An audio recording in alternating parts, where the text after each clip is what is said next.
2024 সালের মাধ্যমিক এবং উচ্চ মাধ্যমিক পরীক্ষার রেজাল্টের দিন কিন্তু ঘোষণা করে দেওয়া হলো। মাধ্যমিক পরীক্ষার রেজাল্ট যেদিন ঘোষণা হতে চলেছে সেটা হচ্ছে মে মাসের 2 তারিখে, অর্থাৎ 2রা মে 2024 মাধ্যমিক পরীক্ষার রেজাল্ট ঘোষণা হচ্ছে। ঠিক তার এক সপ্তাহের মধ্যেই কিন্তু উচ্চ মাধ্যমিক পরীক্ষার রেজাল্টও ঘোষণা করা হচ্ছে। যেদিন উচ্চ মাধ্যমিকের রেজাল্ট ঘোষণা হচ্ছে সেটা হচ্ছে 8ই মে মাসের 8 তারিখে উচ্চ মাধ্যমিকের রেজাল্ট ঘোষণা করা হচ্ছে। এখন বিষয় হলো যে তোমরা এই যে রেজাল্ট, সেই রেজাল্টটা কিভাবে চেক করবে। প্রথমে বলে দিই মাধ্যমিকেরটা, দ্বিতীয় নম্বরে বলে দেবো উচ্চ মাধ্যমিকেরটা।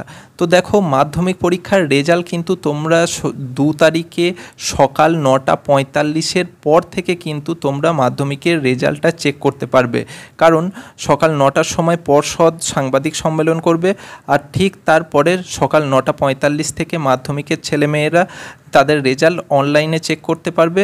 সেটা অ্যাপ্লিকেশানের মাধ্যমে অথবা ওয়েব পোর্টালের মাধ্যমে অথবা SMS পাঠিয়েও কিন্তু তোমরা তোমাদের রেজাল্টটা চেক করতে পারো। যদি তোমরা ওয়েবসাইটের মাধ্যমে তোমাদের রেজাল্টটা দেখতে চাও তাহলে wbbse.wb.gov.in এই ওয়েব পোর্টালে তোমাদের যেতে হবে, অথবা তোমরা যদি মোবাইল অ্যাপ্লিকেশানের মাধ্যমে তোমাদের রেজাল্ট দেখতে চাও তাহলে মাধ্যমিক পরীক্ষা অথবা মাধ্যমিক পরীক্ষা 2024 এই দুটো অ্যাপ্লিকেশান গুগল প্লে স্টোর থেকে ডাউনলোড করে তোমরা তোমাদের রেজাল্টটা দেখতে পারবে।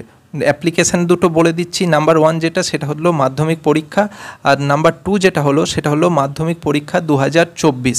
এই দুটো অ্যাপ্লিকেশান। আর যে ওয়েব পোর্টালটা আছে সেটা হচ্ছে wbbse.wb.gov.in এটা হচ্ছে ওয়েব পোর্টালটা। তো এটা গেল মাধ্যমিকের রেজাল্টের ব্যাপারে। এবার উচ্চ মাধ্যমিকের রেজাল্ট যারা চেক করবে তারা যে ওয়েব পোর্টালে যাবে সেটা হচ্ছে wbresult.nic.in এটা হচ্ছে নাম্বার 1।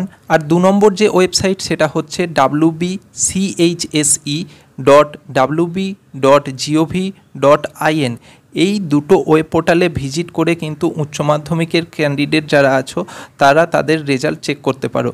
অথবা তোমরা যদি চাও যে মোবাইলের SMS-এর মাধ্যমে তোমরা রেজাল্ট চেক করবে সেটাও করতে পারো। তাহলে যেটা করতে হবে সেটা হচ্ছে তোমরা লিখবে WB12, অর্থাৎ যেহেতু 12 ক্লাসের রেজাল্ট চেক করছো সেহেতু WB12 লিখে একটা পেজ দেবে। পেজ দিয়ে তোমাদের যে রোল নাম্বার আছে সেই রোল নাম্বারটা লিখবে।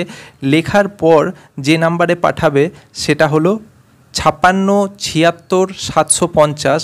আর একটা নাম্বার আছে সেটা হচ্ছে 54x8 মানে 588, তারপরে আবার 88। এই দুটো নাম্বারে পাঠিয়েও কিন্তু তোমরা তোমাদের রেজাল্টটা চেক করতে পারো। তো এটা ছিল 2024 সালের যারা মাধ্যমিক এবং উচ্চ মাধ্যমিক পরীক্ষার ক্যান্ডিডেট আছো তাদের জন্য রেজাল্টের পরিপ্রেক্ষিতে একটা গুরুত্বপূর্ণ আপডেট। আশা করি তোমরা বুঝতে পেরেছো কিভাবে তোমাদের রেজাল্ট তোমরা চেক করবে। যদি তোমাদের কোনো ডাউট থাকে সেটা কিন্তু তোমরা কমেন্ট বক্সে জিজ্ঞাসা করতে পারো, উত্তর কিন্তু তোমরা অবশ্যই পাবে। আর একই ধরনের ভিডিও বা ইনফরমেটিভ ভিডিও পাওয়ার জন্য কিন্তু অবশ্যই আমাদের সাথে জুড়ে থাকবে, আর চ্যানেলকে কিন্তু অবশ্যই সাবস্ক্রাইব করবে।